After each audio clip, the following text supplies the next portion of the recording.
जीवन में कई बार ऐसी स्थिति उत्पन्न हो जाती है जब हमें किसी से अपमान सहन करना पड़ता है।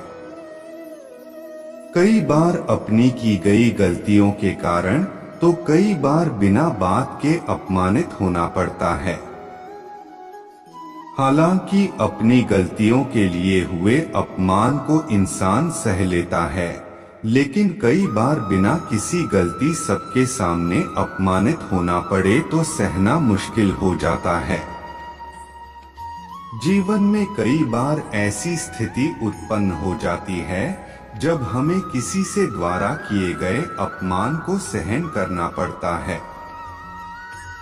कई बार अपनी की गई गलतियों के कारण तो कई बार बिना बात के अपमानित होना पड़ता है।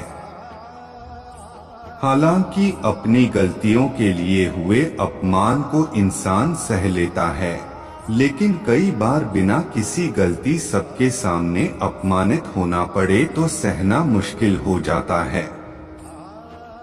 ऐसे में कई लोग तुरंत ही अपने हुए अपमान का उसी भाषा में जवाब देना शुरू कर देते हैं, तो कई लोग चुप होकर बर्दाश्त कर जाते हैं। हालांकि कई लोग ऐसे होते हैं कि जिन्हें समझ नहीं आता कि इस परिस्थिति में क्या किया जाए।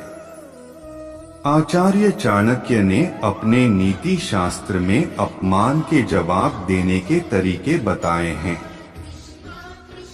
आचार्य चाणक्य कहते हैं कि जब कोई आपका अपमान करे तो उसे उसकी भाषा में जवाब नहीं देना चाहिए, क्योंकि उसका काम आपको उकसाना है।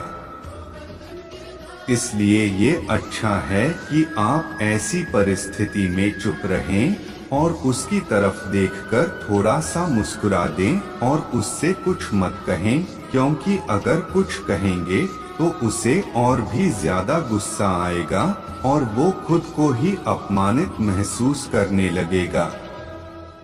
दोस्तों, आज के लिए बस इतना ही। मिलते हैं अगले वीडियो में। जय श्री कृष्णा।